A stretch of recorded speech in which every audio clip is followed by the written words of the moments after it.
So I think we're going to turn it over to our special collections curators, I should say. I might have actually ended up closing. That's fine. Okay, that's great. Hi, I'm Sonia Rooney, the University Archivist, and I'll be presenting with Joel Miner in the back corner. He's curator of manuscripts. So we're going to talk a little bit about what special collections are, why we call them special, helping you prepare for a trip to use these resources, an overview of our own units here within the department, looking more closely at a finding aid and catalog records. So we wanted to start by seeing, has anybody used archives or special collections in your research so far? Great, one person. So if you have any tips to add as we're talking, please feel free to do so. And if you have questions as we go along, let us know. I don't have slides, I'll just kind of talk. We have a couple handouts as we go along. So what are archives and special collections and why are they so special? Well, our material, or our collections are primary source material or rare and unique. So it's stuff you can't usually find anywhere else. A lot of it is unpublished, even though we do have published materials, especially in the rare books unit. And it can give you insight to the process of the workflows of artists, authors, writers, scientists, historical figures, and more. The material types are a broad range. It can be books, typescripts, manuscripts, photographs, negatives, slides, maps, architectural drawings, audio and video recording, 3D objects, and digital files. We take measures to ensure that these materials are available for researchers today as well as and also well into the future. So we take some precautions. Most of our material doesn't circulate and it's stored in closed stacks, which means you can't just go browse and pull things yourself. It's stored in a secure temperature humidity vault, which also allows the material to be existing well into the future. So we have finding aids and catalog records that allow you to see what we have, and then we pull it for you. You access it in our reading room. And to do that, we'll talk more about finding aids and catalog records in a little bit. If you want to hand out the yellow handout, we've got, it's kind of a chart that talks about what are the differences between archives, libraries, and museums. So I was just going to point out a few of those, and then you can take the handout with you. So the difference between archive collections and libraries, the nature of the collections. The archives, again, are usually unpublished, unique, or rare. The library collections typically are published and more available. How are the materials received? So we make selections in the archives, usually around groups or collections of materials that can tell a story.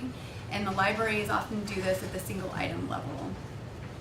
And how are the materials organized or described? Archives usually try to maintain the original order of how we got it from the creator, where the library ends up using like the Library of Congress call number and does them by subject area. How the information is provided, again, archives often have guides, finding aids, inventories, calendars, indexes, and the library, of course, has the catalog and more standardized description. How are the materials accessed? Again, we have the closed stacks. You need to make requests for us to pull that material, where the library you just browse. And again, we went over the different types of material, archival records, architectural drawings versus like books, magazines. And so hopefully that'll give you a little idea of the differences, and if you have questions on that, you can let us know. And Joel's going to talk a little bit more about preparing for your visit. Good morning, everyone. I'm Joel, and I'm in the Special Collections, curator of manuscripts and rare books. And as Sonia laid out, you kind of need to make some extra plans when you're going into a special collections or an archive. We all vary a little bit in our rules, but there are some kind of hard and fast rules to think about before you go. One thing you want to do, of course, is review finding aids and policies online, so you have a general sense of what they are, what they have, and what you need to request. And often places will like it if you request things ahead of time and make an appointment. Some places require appointments, so it's not a matter of just showing up like you would, at the help desk in a library. Often materials are stored off-site, so they need time to pull them for you. But feel free, curators and archivists, they're just like librarians, civic librarians. They're there to help you. If you have a question, you're not sure about finding what you're seeing, what they have, what the policies are, send an email, give a call. We're always happy to help. You should check to see what the reproduction policies are. So you may not even need to go to the place, maybe in another state, another country. They may be able to provide you with scans, photocopies, things like that, and of course they usually charge for that. But most of those policies will be on their website. If you do go, you're going to probably need to bring a photo ID. You're going to need to register. Some places you may need to have a letter of recommendation. So think about that, check on that. We don't require any of that here, but some places do. Special collections, because we're dealing with rare and unique items, you're not going to be able to bring in food and drink. You're going to need to put away your bags, your coats, things like that. You're going to be monitored. Some places will even check your notebook or your laptop before you leave.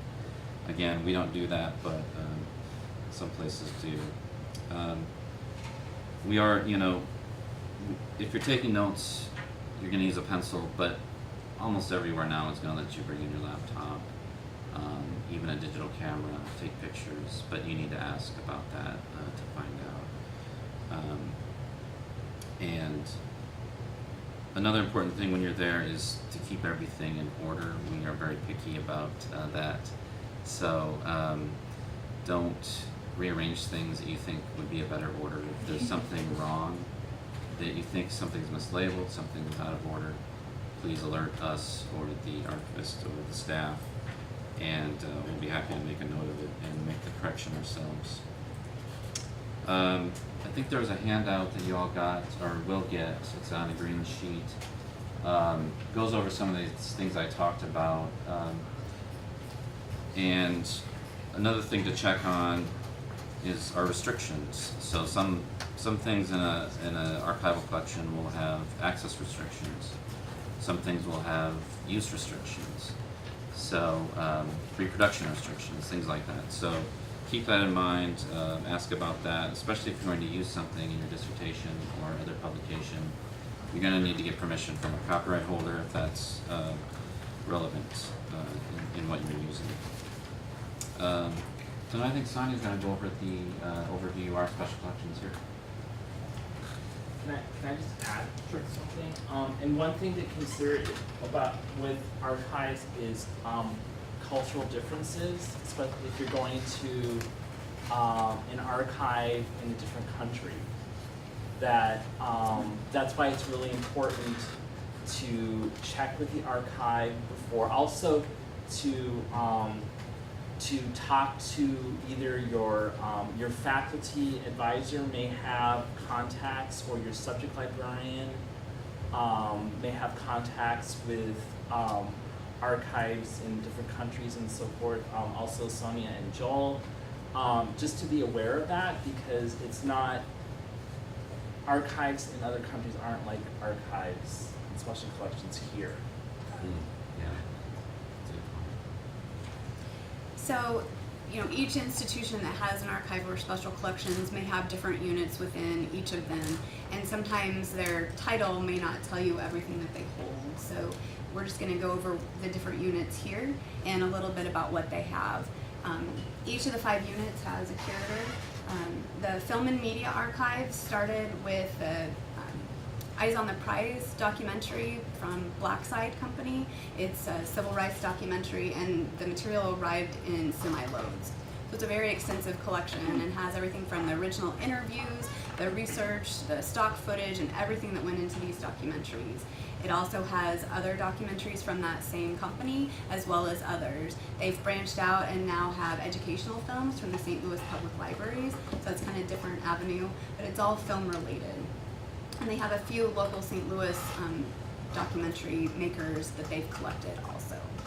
And their materials, since film is so fragile, you often have to get it digitized before you can view the actual film, so allow some lead time that way also. And just talking with their staff, they can tell you what that involves and how you can access the material. But they do have paper documents and like audio recordings that are more easily and vastly then Joel's area with manuscripts has a lot of authors and publishers materials. So if an author is writing a book, we have everything from their rough drafts to their correspondence with publishers to their final books or magazine articles. And it's modern literature, 19th and 20th century, mostly American, and some British collections there too. The Modern Graphic History Library is much more visual. They have artists' works, so original artwork as well as magazines that the artwork went into. They have comic books. They also have World War I posters, and you'll see a sampling of those throughout the library. So again, it's kind of a visual collection with many avenues. The rare books area, Joel also oversees that right now, and it's all kinds of books from the early period, like a Gutenberg Bible, all the way to more artist books. And again, you'll see catalog records for that material. And then University Archives, we have over 400 collections that document the history from its beginning in 1853 to the present, as well as St. Louis collections. So the university includes like yearbooks from 1903 to the present, chancellor's files, reports, memos, those kinds of things. Faculty will sometimes give us their material, teaching materials, their professional development, and items like that. Some alums give us material. We have student group and university publications also.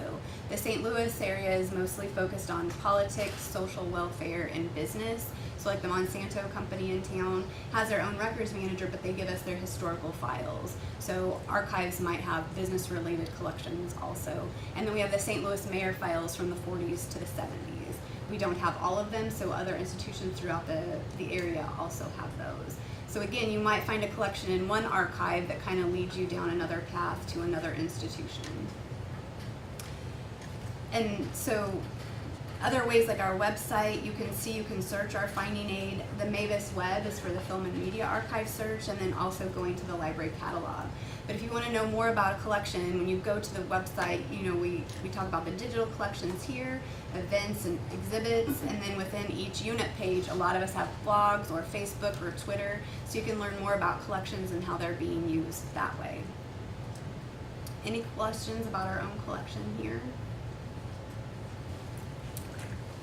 And then I just wanted to show you a finding aid for one of our collections. So archives create these, are basically inventories for the collection, and they kind of act as a table of contents. At the beginning, it's more general information about the collection to kind of get you oriented, and then it goes into a box and folder list, which is like the table of contents.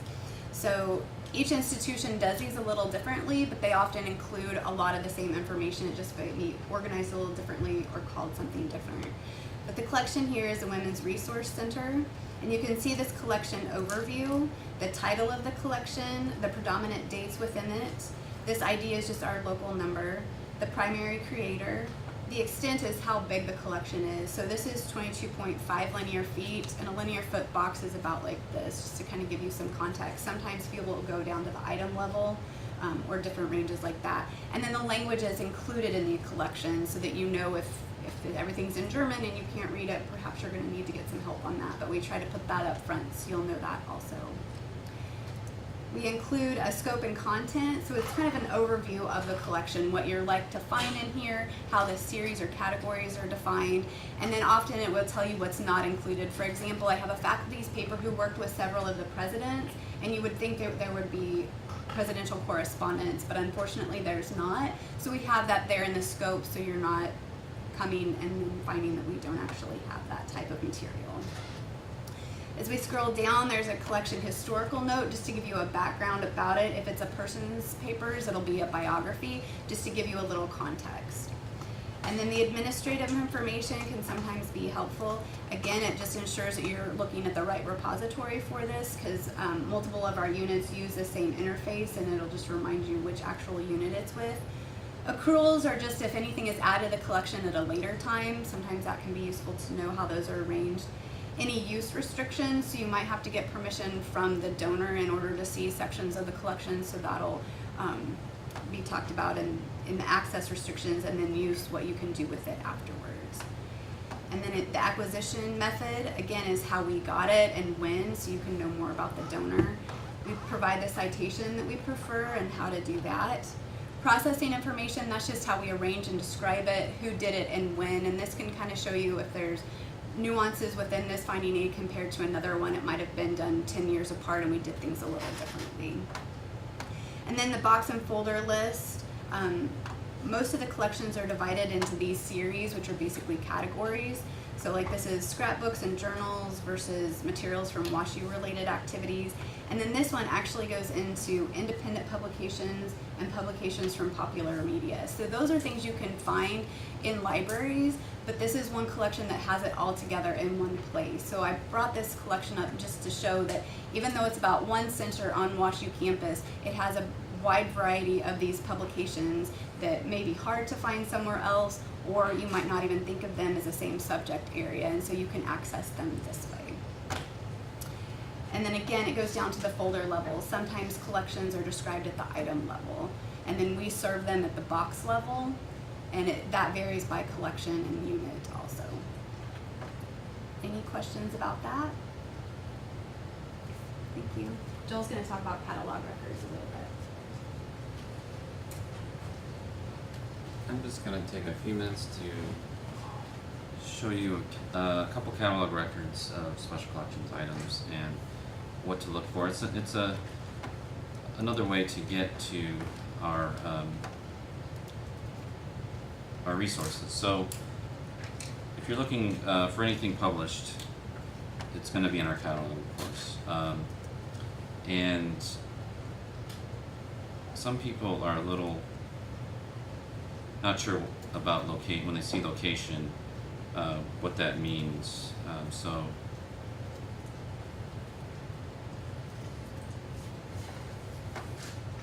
oops, move off this. So let's say you're looking for the Golden Legend, published by the Kemp Scott Press. 1892.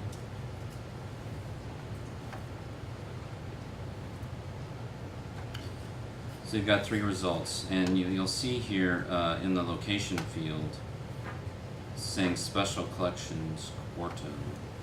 You may ask yourself, what the heck does that mean? Well, Special Collections, of course, means you're going to need to come to Special Collections. And do you all know where we are? We should have asked that before. Yeah, I think I'm seeing a lot of nods. So Right across from the ginkgo room where we started out. exactly, yeah, thank you. Right there on the first floor.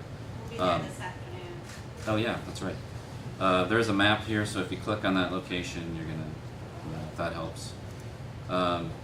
So anyway, let's see. I'm looking at this one.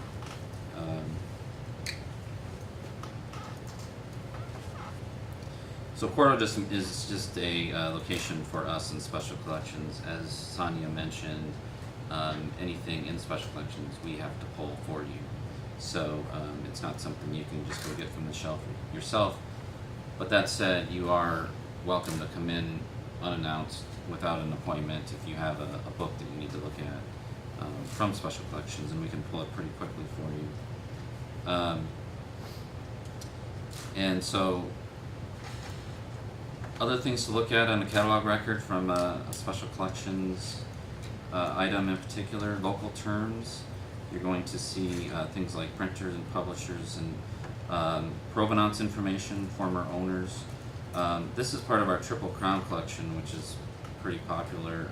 It's a big growing collection of English arts and crafts printing presses from the late 19th, early 20th century.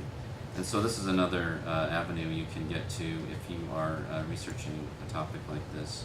You can search on that, click on that subject term, and you're going to see it is a subject header with 310 entries.